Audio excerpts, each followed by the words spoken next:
Typing coaching centre में विजय का पहला दिन था। वो अपनी सीट पर बैठा टाइप सीखने के लिए नियमावली पुस्तिका पढ़ रहा था।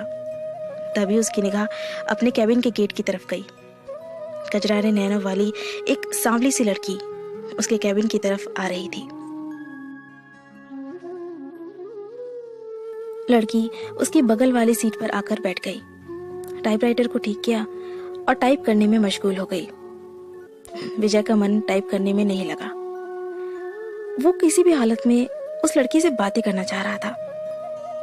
वो टाइपराइटर पर कागज लगाकर बैठ गया और लड़की को देखने लगा। लड़की की उंगलियां टाइपराइटर के बोर्ड पर ऐसे पड़ रही थी जैसे हारमोनियम बजा रही हो। क्या देख रहे हो? थोड़ी देर बाद लड़की गुस्से से बोली, आपको टाइप करते हुए देख रहा हूं। यहाँ क्या करने आए हो? टाइप सीखने। ऐसे सीखोगे? लड़की के स्वर में तल्खी बरकरार थी, वो गुस्सा थी। विजय ने कहा, मेरा आज पहला दिन है, इसलिए मेरी समझ में कुछ नहीं आ रहा है। आप टाइप कर रही थी तो मैं देखने लगा कि आपकी उंगलियां कैसे पड़ती हैं कीबोर्ड पर। आपको टाइप करते हुए देखकर लगा कि मैं भी सीख ही जाऊंगा। यदि इसी तरह मुझे ही देखते रहे तो आपकी ये मनोकामना कभी पूरी नहीं होगी, लड़की ने कहा। लड़की ये कहकर फिर टाइप करने में जुट गई। विजय भी कीबोर्ड देखकर टाइप करने लगा। टाइप करने में उसका मन नहीं लग रहा था। वो बेचैनी सी महसूस कर रहा था। 10 मिनट बाद ही उसने टाइपराइटर का रिबन फंसा दिया। लड़की ने कहा, रिबन तो फंसेगा ही जब ध्यान कहीं और होगा। लड़की उसके टाइपराइटर को थोड़ा अपनी ओर खींचकर रिबन ठीक करने लगी। लो, ठीक हो गया, लड़की ने कहा। लड़की फिर टाइप करने में लग गई। लेकिन विजय का मन टाइप करने में नहीं लगा। वो लड़की से बात करने की ताक में ही लगा रहा। मन नहीं लग रहा है? अचानक लड़की ने उससे पूछा। तुम पाछे खिल गई। हाँ, लगता है कि सीख भी नहीं पाऊंगा। आसार तो कुछ ऐसे ही दिखते हैं। आपका नाम? विजय ने बात बढ़ाने के लिए सवाल कर दिया। सरिता। अच्छा नाम है, बहुत अच्छा नाम है। लेकिन मुझे इस नाम से नफरत है, विजय ने पूछा। क्यों? अब कोई एक कारण हो तो बताएं। ये कहते हुए सरिता अपनी सीट से उठी और पर्स कंधे पर टांगते हुए कैबिन से बाहर निकल गई। विजय उसे जाते हुए देखता रहा। उसके जाने के बाद उसने टाइपराइटर पर नजर डाली। टाइपराइटर उसे उदास लगा। उसे शायद सरिता से प्यार होने लगा था। इसी दिन से विजय हवा में उड़ने लगा। रातों को छत पर घूमने लगा, तारे गिनता और उनसे बातें करता। चांदनी रात में बैठकर कविताएं लिखता। गर्मी की धूप उसे गुनगुनी लगने लगी। दुनिया गुलाबी हो गई तो जिंदगी गुलाब का फूल। आंखों से नींद गायब हो गई थी। वो ख्यालों ही ख्यालों में पैदल ही कई कई किलोमीटर घूम आता था।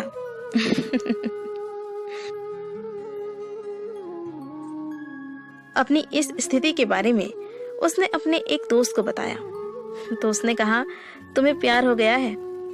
दोस्त की बात सुनकर उसे बहुत अच्छा लगा। अगले दिन विजय ने सरिता से कहा, आप पर एक कविता लिखी है, चाहता हूं कि आप इसे पढ़ें। सरिता ने कहा, यह भी खूब रही, जान ना पहचान तू मेरा मेहमान। कितना जानते हैं आप मुझे? जो भी जानता हूं उसी के आधार पर लिखा हूं। सरिता उसकी लिखी कविता पढ़ने लगी। कविता के नीचे उसने विजय की जगह सागर लिखा था। सरिता ने उसे देखा और कागज विजय की तरफ बढ़ा दिया। विजय ने कहा, मैं चाहता हूं कि आप इसे टाइप कर दें, इसे छपने के लिए भेजना है। सरिता कुछ नहीं बोली, कागज को सामने रखकर टाइप करने लगी। विजय उसे देखता रहा।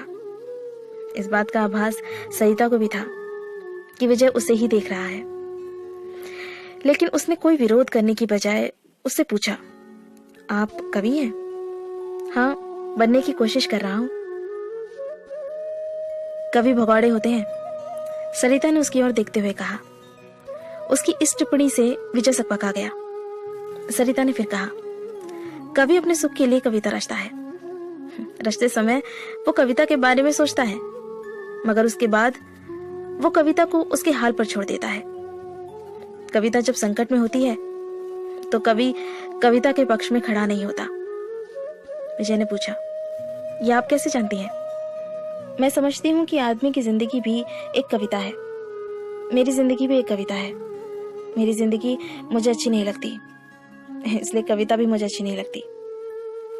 अरे वाह, आप तो कवि हैं, विजय ने कहा। हाँ, अभी आपने जो कहा वो तो कविता है, सरिता ने कहा। नहीं, कविता नहीं, कविता का प्रलाप है, उसकी वेदना जो उस कवि के कारण उपजी है जिसने मेरी जिंदगी की रचना की। इतना कहकर सरिता कैबिन से बाहर चली गई और विजय सोचता रहा कि कैसी है ये। आज उन्होंने बहुत अधिक बातें की।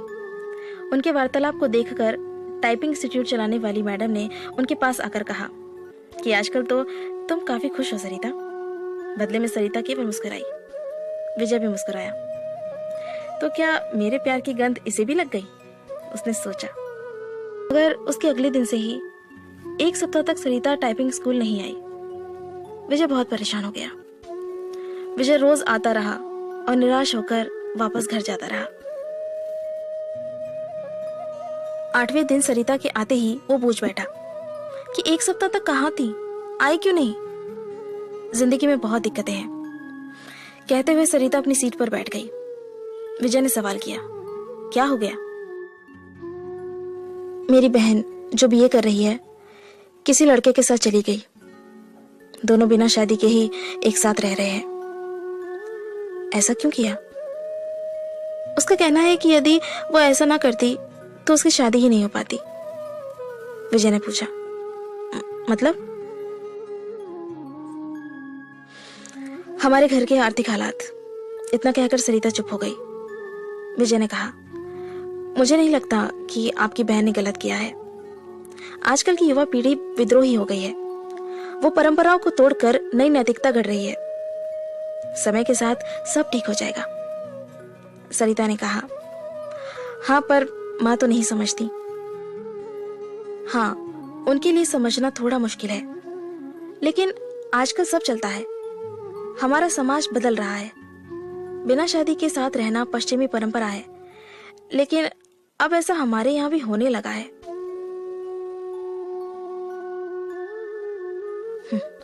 हाँ, बैठकर सपनों के राजकुमार का इंतजार करने से तो बेहतर ही है ना कि जो हाथ थाम ले उसके साथ चल दिया जाए। चाहे 4 दिन ही सही, जिंदगी में बाहर तो आएगी। विजय को लगा कि कह दे कि फिर तुम मेरे साथ क्यों नहीं चली चलती, हम शादी कर लेते हैं। पर वो कह नहीं पाया। जानते हो, मेरी एक बहन 12वीं में पढ़ रही है। उसका भी एक लड़के से प्रेम चल रहा है। वो दोनों एक दूसरे से शादी करने को तैयार हैं।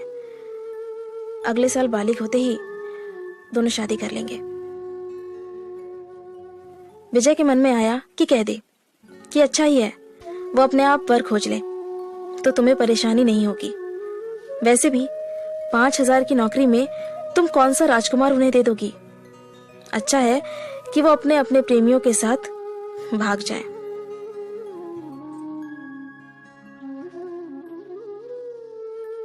बातों बातों में एक दिन सरिता ने उसे बताया था कि उसके पिता की मौत हो चुकी है और वो 3 बहन है।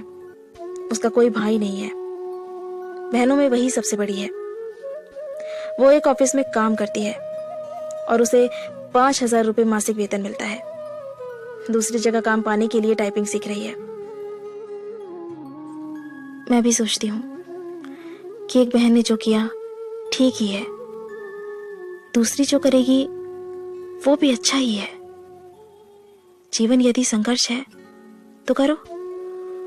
प्रेमी से पति बना व्यक्ति भी धोखा दे सकता है, जीवन नरक बन सकता है। और माता पिता का खोजा राजकुमार भी यही करता है।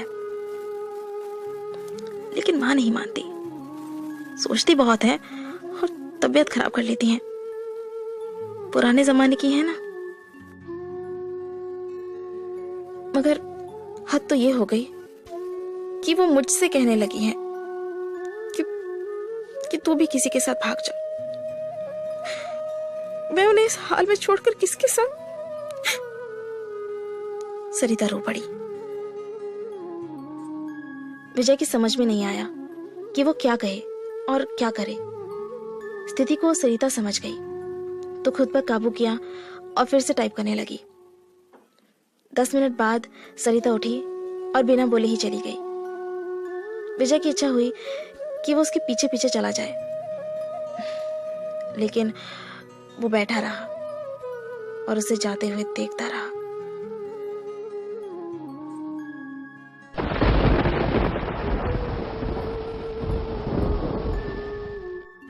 आसमान में बादल घिराए थे, इस कारण परिवेश में अंधेरा पसर गया था।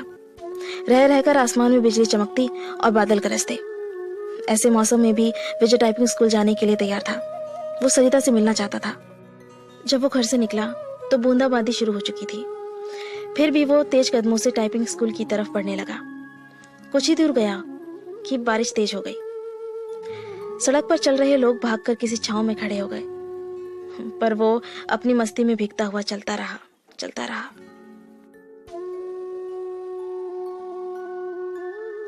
इंस्टीट्यूट पहुंचकर उसे पता चला कि सरिता नहीं आई है। इतनी बारिश में आने की क्या जरूरत थी?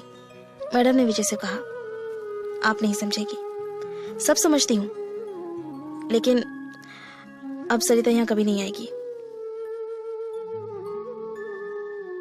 क्यों? आपको कैसे पता? उसका फोन आया था। उसने कहा कि अगर तुम आओ तो तुम्हें बता दूं। वो कभी नहीं आएगी? विजय की आवाज किसी कुएं में से आती लगी। विजय टाइपिंग स्कूल से बाहर आया। बाहर मूसलाधार बारिश हो रही थी। विजय संज्ञा शून्य से भीगता हुआ घर की तरफ चल पड़ा। उसने सोचा कि वो सरिता के घर जाएगा, लेकिन उसके पास उसका पता नहीं था। उसके घर का पता मैडम तो दे सकती है, ये सोचकर वापस लौटा। लेकिन तब तक टाइपिंग स्कूल बंद हो चुका था। भीगते हुए घर पहुंचा। तब तक उसका शरीर बुखार से तपने लगा था। लगभग 15 दिन वो चारपाई पर पड़ा रहा। जब कुछ ठीक हुआ तो 20वें दिन टाइपिंग स्कूल पहुंचा। मैडम नहीं मिली। ये सिलसिला 15 दिनों तक चला। 16वें दिन उसे मैडम मिली। उसे देखते ही बोल पड़ी, काफी कमजोर हो गए हो। विजय ने कहा, हाँ, उस दिन बारिश में भीगा तो बीमार हो गया था।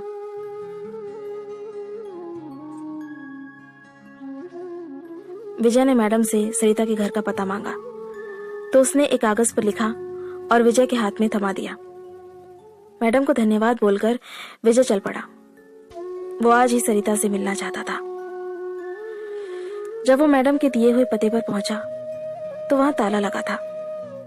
पड़ोसियों से पूछने पर पता चला कि सरिता यहीं रहती थी, लेकिन अब मकान बेचकर चली गई है। कई लोगों से पूछने के बाद भी विजय को उसका नया पता नहीं मिला। बेचारा निराश होकर घर लौट आया।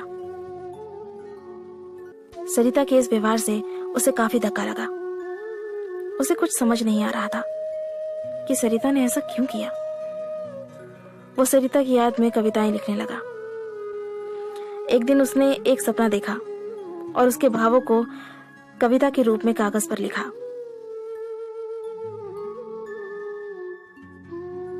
विजय की इस कविता को पत्रिका में छपे 1 माह से अधिक हो गया है, लेकिन उसके पास इस बार भी अब तक सरिता का कोई पत्र या फोन नहीं आया है। उसे उम्मीद है कि एक न एक दिन सरिता उसे संपर्क जरूर करेगी। जब से वो कविता प्रकाशित हुई है तब से वो फोन की प्रत्येक घंटी पर चौंक जाता है। यही नहीं, हर रोज पोस्टमैन का बेसब्री से इंतजार करता है। और जब उसके आने का समय खत्म हो जाता है तो वो उदासी के समुद्र में डूब जाता है।